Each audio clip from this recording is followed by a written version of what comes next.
En 48 heures, une région présentée comme condamnée à l'impuissance a renversé le rapport de force. Là où l'on annonçait l'enlisement et l'échec, le Sahel a montré une offensive calibrée, autonome, menée sans tuteur extérieur.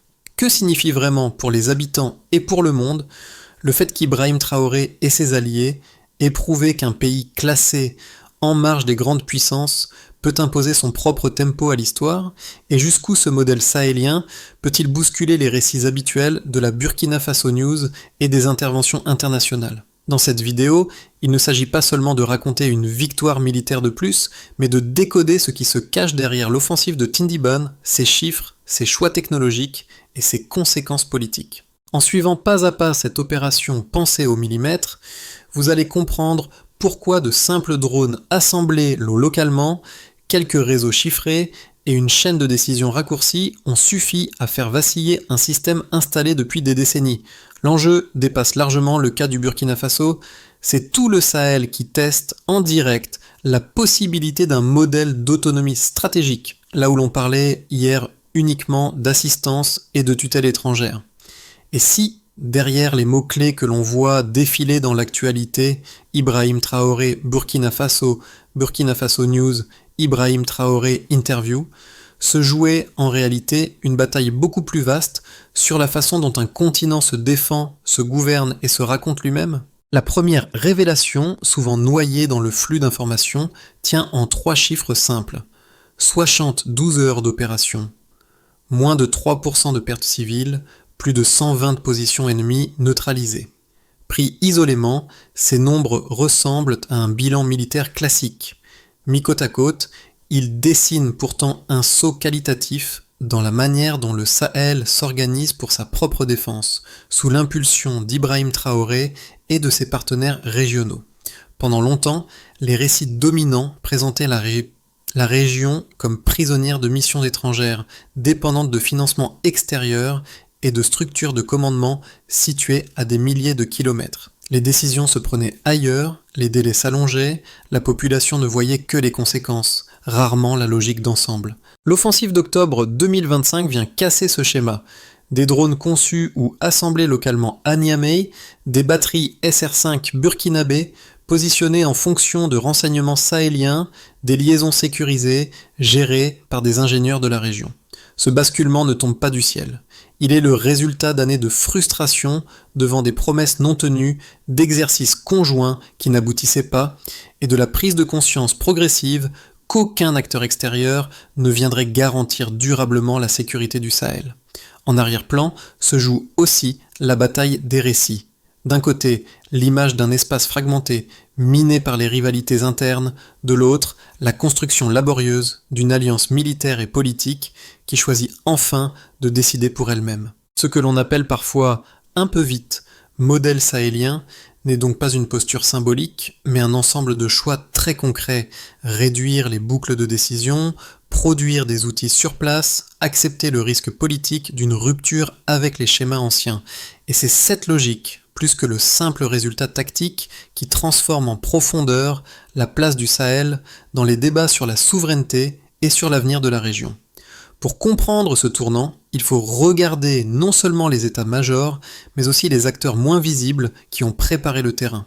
Autour des officiers burkinabés, maliens et nigériens se forme progressivement un réseau d'ingénieurs, de techniciens radio, de spécialistes en chiffrement, souvent formés localement, qui refusent de se contenter de systèmes importés et opaques. Dans un centre de coordination à Niamey, des équipes testant pendant des mois des protocoles de communication capables de résister à l'interception, tout en restant adaptés aux réalités du terrain. Coupure de courant, absence de fibres, distance immense. Au Burkina Faso, d'autres travaillent à adapter du matériel existant, drones, batteries d'artillerie, capteurs, pour qu'ils puissent fonctionner sans dépendre de centres de maintenance situés hors du continent.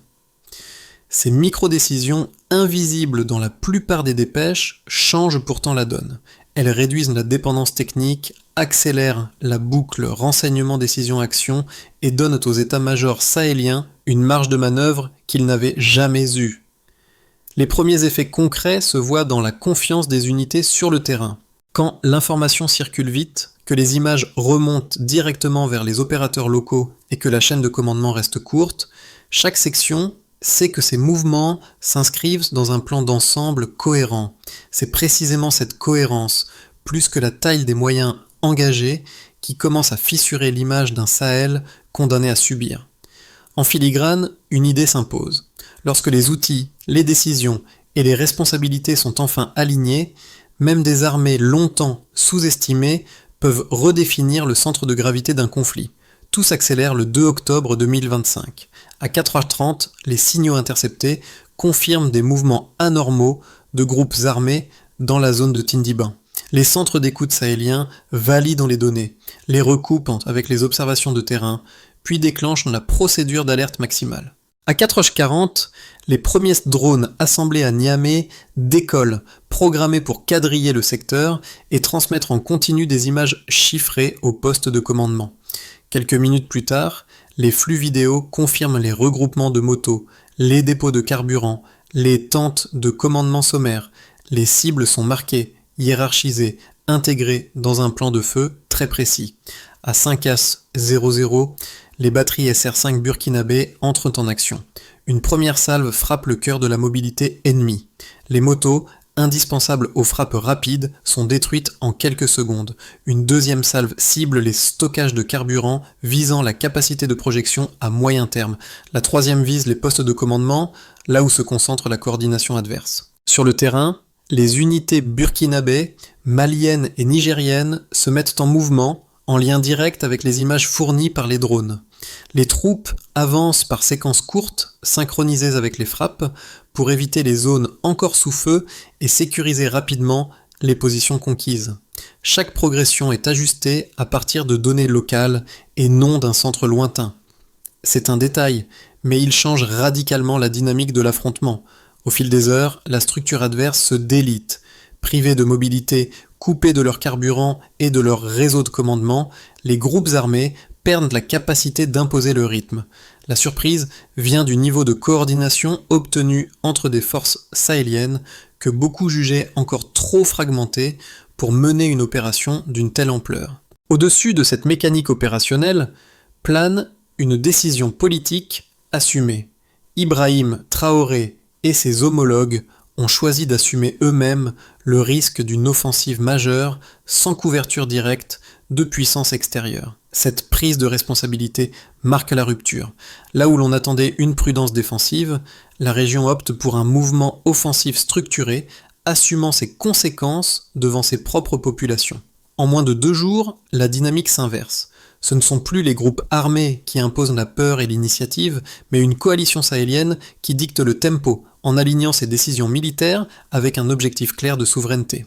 Pour mesurer ce basculement, il faut revenir aux 3 chiffres clés de l'offensive. Le premier, 72 heures, résume la vitesse d'exécution.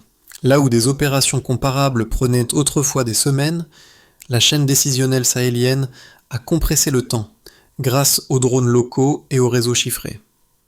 Ce délai réduit signifie que les informations restent fraîches, que les opportunités tactiques sont saisies avant de se refermer et que l'ennemi n'a plus le temps de se reconfigurer. Le deuxième chiffre, moins de 3% de pertes civiles selon les estimations locales, illustre un autre choix, celui de privilégier la précision plutôt que le volume de feu.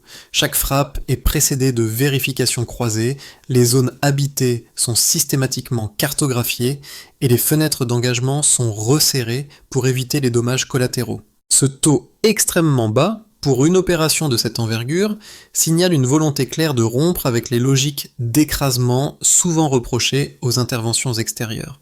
Le troisième chiffre, plus de 120 positions ennemies neutralisées en moins de 48 heures, montre l'ampleur réelle de l'opération.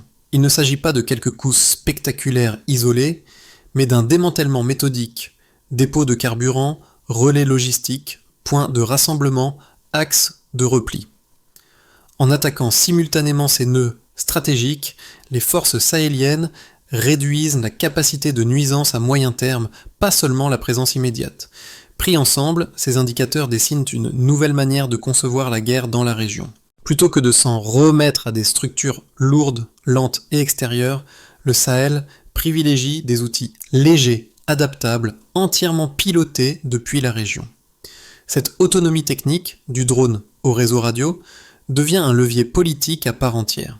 Elle nourrit aussi les narrations qui circulent dans les Burkina Faso News et au-delà, quand les mots-clés Ibrahim Traoré Burkina Faso ou Ibrahim Traoré interview remontent dans les moteurs de recherche, ils renvoient désormais à des opérations dont les paramètres sont décidés à Ouagadougou, Bamako et Niamey, et non dans des capitales lointaines. C'est ce déplacement du centre de décision, plus encore que la victoire ponctuelle, qui donne à ces 3 chiffres leur véritable portée. Les critiques de l'offensive ne manquent pas, et elles méritent d'être prises au sérieux. Un premier argument souligne le risque d'une militarisation excessive. En faisant de la victoire de Tindiban un symbole, les dirigeants sahéliens auraient ouvert la porte à une logique de confrontation permanente, avec le danger de voir les institutions civiles reléguées au second plan. Selon cette lecture, chaque succès militaire pourrait être utilisé pour justifier de nouvelles opérations, au détriment du débat démocratique et de la reconstruction sociale. Un deuxième axe de critique vise la solidité de l'alliance régionale. Burkina Faso, Mali et Niger partagent des intérêts immédiats, mais leurs trajectoires politiques restent différentes, leurs équilibres internes fragiles. Les sceptiques estiment que la coopération militaire, aussi impressionnante soit-elle, pourrait se fissurer dès que les pressions extérieures augmenteront ou que les agendas nationaux divergeront. Ils craignent que l'unité affichée pendant l'offensive ne soit qu'un moment et non une base durable. Ces objections s'appuient sur des expériences passées où des coalitions prometteuses se sont essoufflées une fois l'urgence retombée. Mais elles négligent un élément nouveau, l'ancrage très concret de la coopération dans des dispositifs techniques et des routines partagées, les centres de coordination, les protocoles de communication, les formations communes créent des habitudes quotidiennes qui dépassent le simple affichage politique. Loin de nier les risques, l'expérience de Tindiba montre que l'unité régionale peut se construire autour de pratiques opérationnelles répétées, plutôt que de déclarations symboliques. La question n'est donc pas de savoir si l'alliance est parfaite, mais si elle apprend assez vite pour corriger ses propres faiblesses avant qu'elles ne deviennent fatales. Le véritable tournant vient de l'appropriation locale.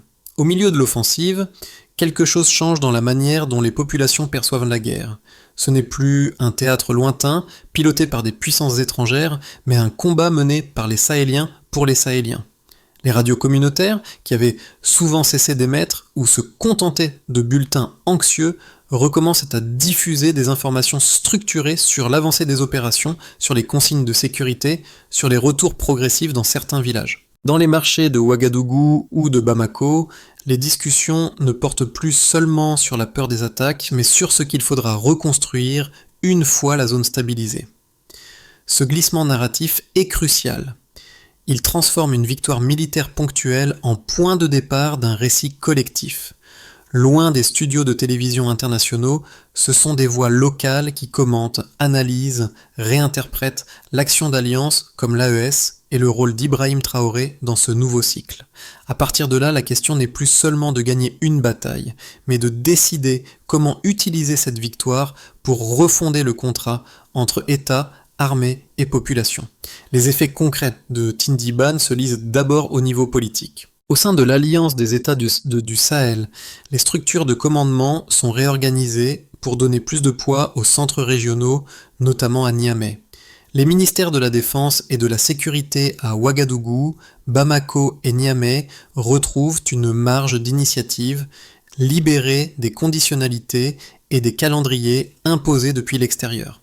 Dans ce contexte, la figure d'Ibrahim Traoré symbolise une ligne, celle d'une souveraineté assumée, avec ses risques, mais aussi avec la responsabilité directe devant les populations. Sur le plan économique, la stabilisation de certaines zones ouvre des fenêtres d'opportunité. Les routes autrefois coupées par les groupes armés redeviennent praticables, permettant le retour progressif des marchés ruraux. La demande en services locaux, cybersécurité, cartographie numérique, logistique, stimule l'émergence de petites entreprises sahéliennes qui voient dans le modèle d'autonomie technique de l'offensive un terrain d'innovation. On commence à parler, dans certains cercles, d'un écosystème de défense sahélien fondé sur la production locale et la mutualisation régionale, loin des logiques d'importation clé en main. Socialement, les effets sont visibles dans le mouvement des populations. Des déplacés qui avaient fui les zones les plus exposées amorcent un retour prudent, soutenu par des mécanismes locaux de gestion des flux et par la réouverture d'écoles ou de dispensaires. Le sentiment d'abandon recule lorsqu'il devient clair que les décisions majeures sont désormais prises à proximité par des dirigeants et des officiers qui partagent la même géographie et les mêmes contraintes. Le récit de la victoire n'efface pas les traumatismes, mais il redonne une marge de projection vers l'avenir. Au niveau régional, enfin, l'impact est géopolitique. La coordination entre Burkina Faso, Mali et Niger s'institutionnalise autour de structures comme le Conseil de sécurité du Sahel, qui commence à jouer un rôle de centre de gravité pour les discussions stratégiques. Cette configuration oblige les acteurs extérieurs à revoir leur grille de lecture. Il ne s'agit plus de conseiller des États isolés, mais de composer avec un bloc qui produit sa propre doctrine. Dans cet environnement, les mots-clés qui circulent dans les moteurs de recherche, Ibrahim Traoré Burkina Faso News, Ibrahim Traoré Interview, renvoient moins à des crises gérées de l'extérieur qu'à une expérience en cours d'autonomie régionale, encore fragile, mais déjà structurante. À moyen terme, 3 trajectoires principales se dessinent pour les 6 à 12 prochains mois. Dans un scénario de base, l'AES parvient à maintenir une unité fonctionnelle.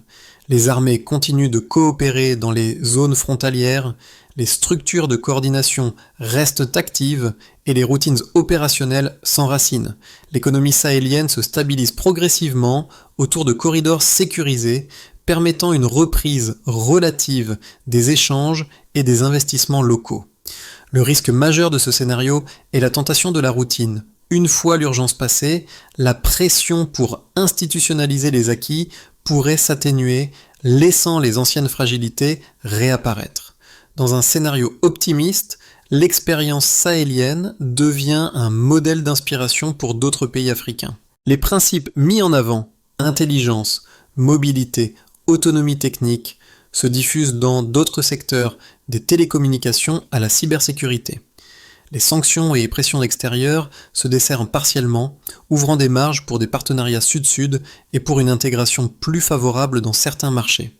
Ce scénario suppose cependant une stabilité politique interne forte et une capacité à résister aux tentatives de division. Dans un scénario pessimiste, enfin, l'unité actuelle se fissure sous l'effet conjugué des tensions internes, des campagnes de désinformation et des pressions diplomatiques.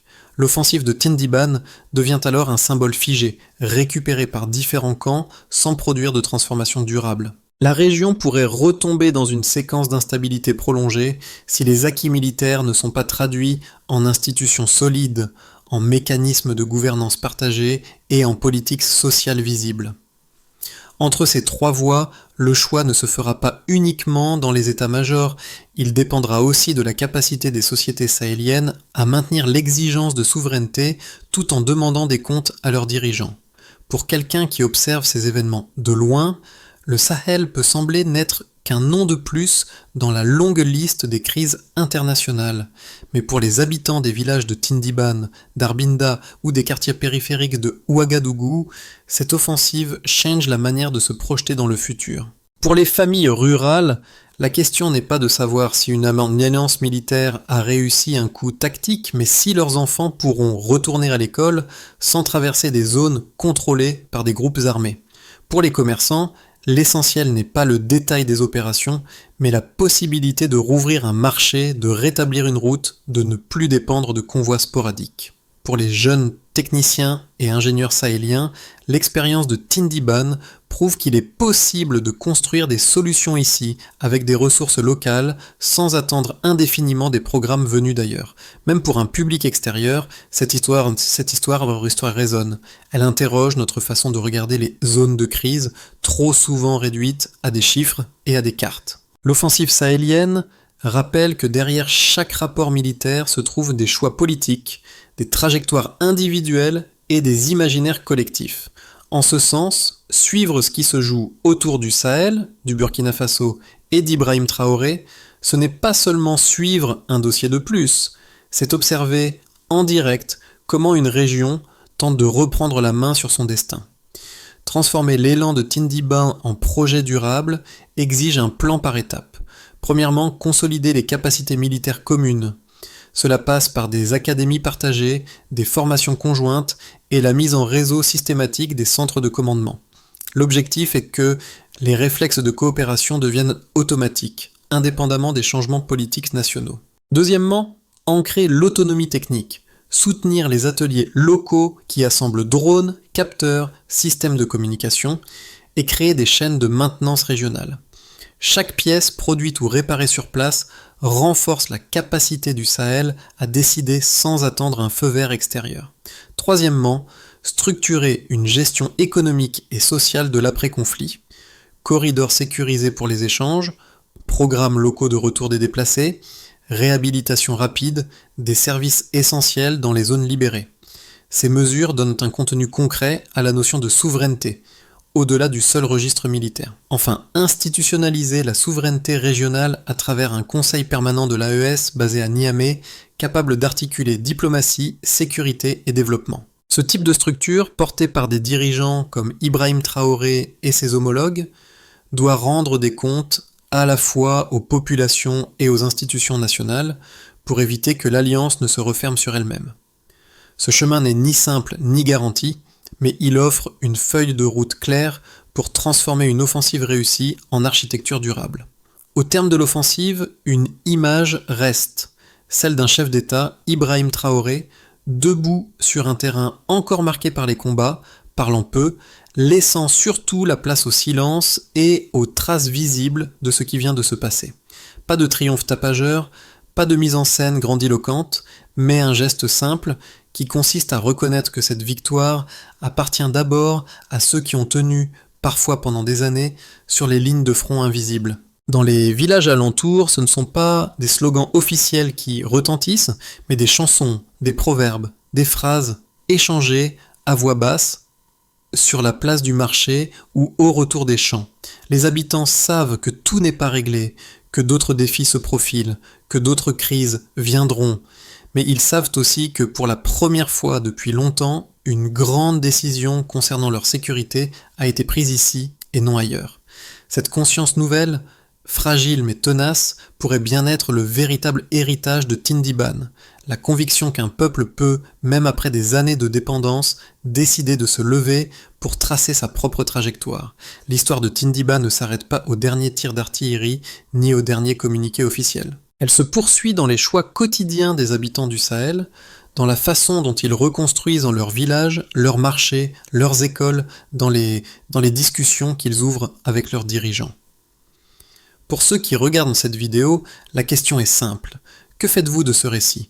Le Sahel n'a pas besoin d'être idéalisé ni enfermé dans un nouveau cliché, mais il mérite d'être observé avec attention, en écoutant les voix locales, en suivant de près les initiatives qui renforcent l'autonomie plutôt que la dépendance. Partager ces histoires, s'informer au-delà des titres, soutenir les projets qui émergent sur place, ce sont de petits gestes, mais ils participent à écrire une autre page que celle de la résignation. Le Sahel a commencé à reprendre la parole, à chacun maintenant de décider s'il veut l'entendre, la relayer ou la laisser se perdre dans le bruit du monde.